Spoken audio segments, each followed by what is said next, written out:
व्यवसाय का कोई भी काम होता है तब भी पत्र लिखते थे। लेकिन अब फोन, लैपटॉप इनके जरिए 1 मिनटों में बात हो जाती है एक दूसरे से, मेल कर देते हैं, तो इतना लेटर का प्रचलन नहीं है। लेकिन फिर भी जब हम मेल करते हैं तब भी लेटर का जो फॉर्मेट रहता है वो यूज होता है, इसलिए पत्र का जो फॉर्मेट है वो पता होना चाहिए। और जो पत्र है 2021 का जो नया फॉर्मेट है उसके तरीके से हम करेंगे। तो चलिए स्टार्ट करते हैं। पहला है सरलता। जब भी हम पत्र लिखते हैं उसकी भाषा सरल होनी चाहिए, स्पष्ट होनी चाहिए, ताकि पढ़ने वाले को समझ आ जाए। दूसरा हमारा स्पष्टता। भाषा का चयन ऐसी भाषा का चयन करना चाहिए जिससे कि जो पत्र है वो प्रभावशाली बन सके। तीसरा हमारा आकर्षकता। आकर्षकता क्या है? जो पत्र है, व्यावसायिक पत्र है, वो सुंदर और आकर्षक होना चाहिए, जिससे लिखते समय स्वच्छता पर विशेष ध्यान देना चाहिए। तीसरा हमारा संक्षिप्तता। तो संक्षिप्तता क्या है? आज मनुष्य जो है वो बहुत व्यस्त रहता है, पत्र पढ़ने में अधिक समय नहीं देना चाहता, विशेषकर व्यावसायिक पत्र में। पत्रों में अनावश्यक विस्तार नहीं होना चाहिए, उसमें संक्षिप्त होना चाहिए, ना कि इतने हम उस पत्र को लंबा ही खींचते जाए। पांचवा हमारा मौलिकता।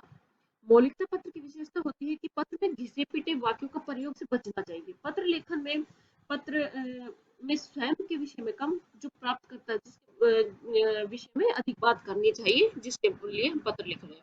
अब इसके आगे आते पत्र के कितने प्रकार के होते हैं? पत्र दो प्रकार के होते हैं, एक औपचारिक पत्र, दूसरा अनौपचारिक पत्र। जो औपचारिक पत्र है उसमें प्रार्थना पत्र होते हैं, कार्यालय पत्र होते हैं, संपादकीय पत्र होते हैं, व्यावसायिक पत्र होते हैं और आवेदन पत्र।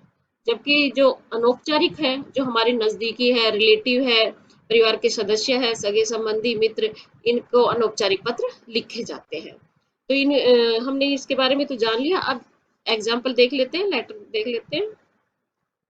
ये देखिए, चरित्र प्रमाण पत्र प्राप्त करने हेतु विद्यालय के प्रधानाचार्य को आवेदन पत्र लिखिए। तो अब इसका फॉर्मेट, इससे पहले हम फॉर्मेट देख लेते हैं। ये है औपचारिक पत्र का फॉर्मेट। तो सबसे पहले क्या करते हैं? परीक्षा भवन। परीक्षा भवन, उसके बाद कैक है गए शहर जो भी है, अगर पत्र में अगर शहर का नाम दिया गया है तो शहर का नाम लिखो, वरना कैक है गए शहर लिख दो। फिर दिनांक। दिनांक के बाद एक लाइन छोड़ दी जाती है, और दिनांक में भी 4, और जैसे ये मार्च लिखा है या कुछ भी है हिंदी में ऐसे लिखना है। इसके बाद एक लाइन छोड़ दो। उसके बाद अगर स्कूल से रिलेटेड है तो प्रधानाचार्य जी, अगर वैसे किसी स्वास्थ्य अधिकारी को लिखना है तो स्वास्थ्य अधिकारी, प्रधानाचार्य को लिख रहे हैं तो विद्यालय का नाम आ जाएगा इधर, अगर उसमें नाम दिया है तो नाम, वरना चैग है ऐसे कुछ भी लिख सकते हैं। और नीचे शहर का नाम, अगर शहर का नाम दिया है तो ठीक है, वरना ऐसे लिख दीजिए। अब स्वास्थ्य अधिकारी, उस नगर का नाम, फिर शहर का नाम, ऐसे। इसके बाद एक लाइन छोड़ दी जाती है। फिर विषय। विषय को ऐसा नहीं कि उसको लंबा खींचे, विषय जो बात लोगों को समझ में आ जाए कि हम किस विषय में लिख रहे हैं, तो थोड़े ही शब्दों में विषय को लिखे। उसके बाद फिर एक लाइन छोड़ दीजिए। इसके बाद महोदय, अगर मेल है तो महोदय, अगर फीमेल है तो महोदया। अब जब हम लिखते हैं तो उसमें भी 3 अनुच्छेद होते हैं, 3 पैराग्राफ में लिखते हैं, पहला अनुच्छेद, दूसरा, तीसरा। तो ये अभी लेटर में देखेंगे। इसके बाद एक लाइन छोड़कर धन्यवाद। फिर अगर स्कूल का है तो आपका आज्ञाकारी शिष्य, और लड़की है तो शिष्या। फिर क्या है, अपना नाम लिख सकते हैं। और इधर अगर हम किसी भी सरकारी काम के लिए या वैसे किसी एडिटर वगैरह को तो भवदीय या भवदिया। तो लेट एग्जाम्पल देख लेते हैं। चलिए, अब देखिए, चरित्र प्रमाण पत्र प्राप्त करने हेतु अपने विद्यालय के प्रधानाचार्य को आवेदन पत्र लिखिए। अब परीक्षा भवन लिख दिया। अब इसमें स्कूल कहाँ पर है ये लिख दिया। अपने यहाँ पे गुड़गांव लिख सकते हैं। फिर दिनांक, और प्रधानाचार्य महोदय, अगर मेल है तो महोदय, वरना महोदया। फिर स्कूल का नाम, फिर जगह का नाम यहाँ पे लिख दीजिए।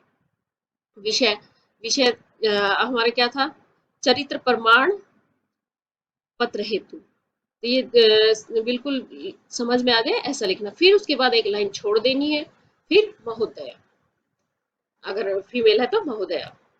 अब यहाँ से स्टार्ट करना है। मैं आपके विद्यालय की 9वीं या 10वीं की छात्रा हूँ। अगर छात्र है लड़का है तो छात्र, लड़की है तो छात्रा। मेरे पिताजी का, ये तो आप कर ही लेंगे। तो इसके बाद ये एक स्टेंजा, एक अनुच्छेद हो गया, दूसरा, अब ये तीसरा। तो ऐसे देख लेना, इसको स्क्रीनशॉट ले सकते हो। इसके बाद आपका आज्ञाकारी शिष्य, क्योंकि स्कूल की बात हो रही है, इधर अपना नाम, इधर कक्षा। इसके बाद एक और लेटर देख लेते हैं। चुनाव प्रचार में देर रात तक लाउडस्पीकर के प्रचार करने के विरुद्ध शिकायत करते हुए चुनाव आयुक्त को पत्र लिखिए। अब ये देखिए, इसमें पहले परीक्षा भवन, फिर नई दिल्ली, फिर दिनांक आ गया, फिर इसके बाद चुनाव आयुक्त जो भी इसमें एड्रेस दिया वो लिख दिया, फिर ये दिल्ली सरकार, नई दिल्ली, फिर विषय लिख दिया।